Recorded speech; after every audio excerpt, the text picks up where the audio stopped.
こんにちは。仕事に役立つ文房具のセレクトショップ10の仕事道具店です。今日はすべすべした手触りとレトロなデザインがおすすめのパボシリーズというのを紹介していきます。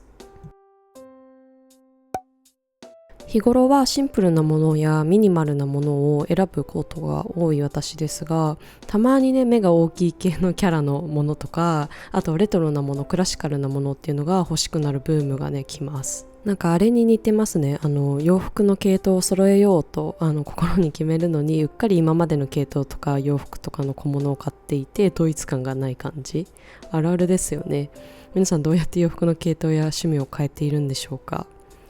話がそれましたが、レトロなデザインがたまに欲しくなりますよね。おすすめのパボシリーズあるよという動画です。パボシリーズはハイタイドというメーカーから出ている滑らかな PU レザーシリーズです。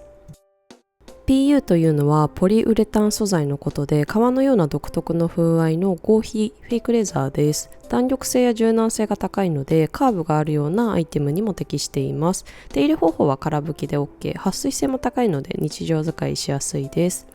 ただ湿度の高いところが苦手でボロボロになりやすい素材なので、ないとは思うんですけど、お風呂場とかのね湿度高いところに放置するのはやめましょう。今回紹介するパボシリーズのアイテムは当店で取り扱いのある家計簿、レシートホルダー、カードホルダーの3点です。今回紹介しないんですけど、シリーズからはブックカバーもアイテムとしてね発売されてます。文庫本サイズでしおりがついているので、気になる方はハイタイドのオンラインストアをチェックしてみてください。最初に紹介するのはハウスキーピングブックパボ1870円です。表紙に素押しでハウスキーピングブックと入っています。カラーは豊富なんですが、画像の左側2つのラベンダーとダークベージュはハイタイド直営店限定カラーです。こちらのアイテムは2021年から22年にかけて実際に私も愛用していました。最初はスマホアプリで家計簿をつけようとしていたのですが挫折。原因はそもそも家計簿って何ぞやっていうのがね分かっていなかったんです。他にもクレカ決済をどうやって記入したらいいんだろうとか、税金回りをどうしたらいいんだろうっていうのが毎月ね適当にスマホアプリ登録していたがゆえに家計簿としては成り立たず、このハウスキーピングブックを使って1年経つとちょっとずつ家計簿のルールとか自分たちに合った使い方のポイントっていうのが分かって、結果的には最後便利なねアプリに移行することができました。なので個人的には家計簿初心者にとてもおすすめのアイテムです。では中身を詳しく紹介していきます。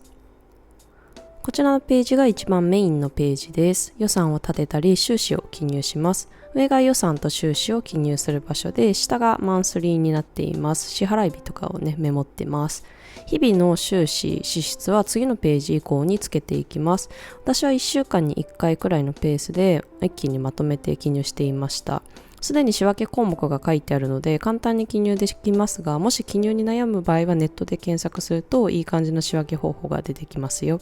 他に方眼のフリーページとポケットがついています。日頃つけておいた収支を1ヶ月分合計して記入するのが最初に紹介したページです。計算方法とかも書いてあるので、書いてある通り埋めるだけで OK。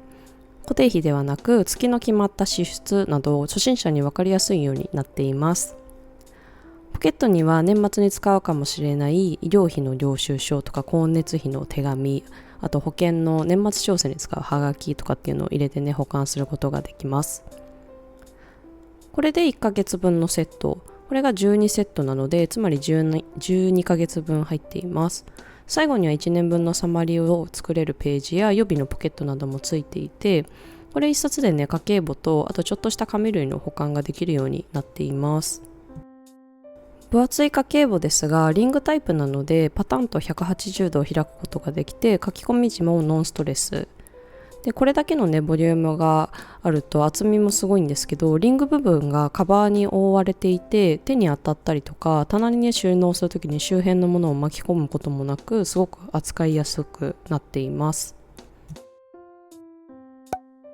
パボシリーズではないんですけど、家計簿とね相性が良くてデザインもレトロな収納ケースも紹介させてください。こちらキングジムのロッツフルオープンケース、英語サイズです。厚みのある文房具でもひとまとめに収納できるし、ガバッと開くのですごい取り出しがしやすいケースになっています。家計簿をつけるときに必要な電卓とか糊、テープ、ペン類をまとめておきます。また立ててね収納することもできるのでかさばりにくくて、あと家計簿と一緒にね本棚とかに保管できます。この留め具がレトロな感じも好きのポイント。ぜひ気になる方は概要欄からチェックしてみてください。ではパボシリーズに戻りまして、レシートホルダー935円です。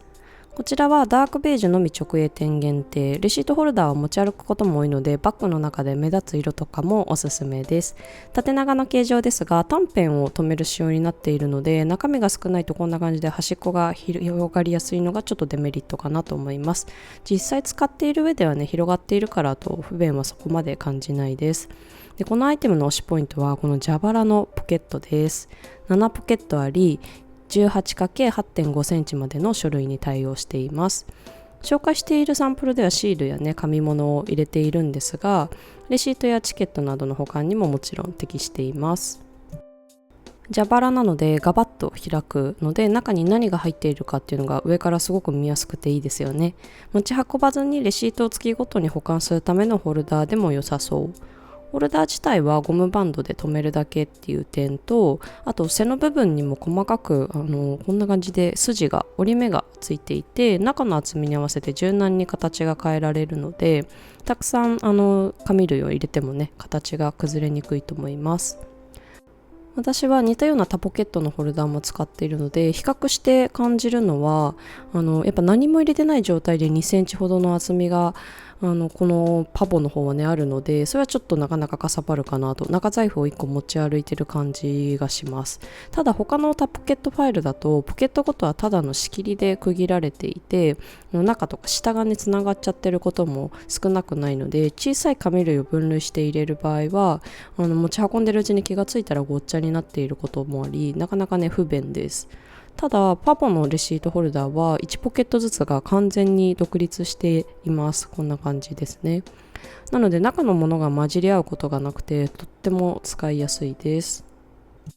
同じようなアイテムでもちょっとずつ機能が違うので、見た目のデザインももちろん含めて自分に合ったものを探すのが大事かなと思います。次はレシートホルダーとそっくりなカードホルダーを紹介します。カードホルダーパボ825円です。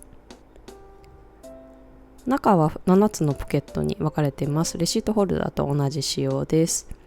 蛇腹の長い部分に名刺くらいのサイズのカードを入れることができます。メーカー推奨としては名刺がだいたい35から50枚程度を収納するのがいいですよとのことでした。サイズ感もね相まってなんかちょっと可愛いですよね。レシートホルダーの子供みたいな感じ。サイズはね幅 10.5 高さ 7.3 センチです。名刺やカード以外にもレシートを入れたりとか、あと切手をね入れておくのにもおすすめです。小さいのでお出かけのバッグにこれを一つ入れておけば、余ってるねポケットに映画の半券とか駐輪場のチケット、切符とかなくしちゃいけないものをね入れておけるのもすごくいいなと思います。レシートの収納など用途被るところあるので、利用シーンに合わせてレシートかカードホルダーか選んでください。パボシリーズどうでしたか？なんか合わせ使いしたくなるようなデザインと機能ですよね。家計簿は1年のどのタイミングからでも始められるようなフォーマットになっているので、気になった方はぜひチャレンジしてみてください。最後までご覧いただきありがとうございます。欲しいアイテムと出会えたよという方はぜひ高評価とチャンネル登録お願いします。活動の励みになります。またね。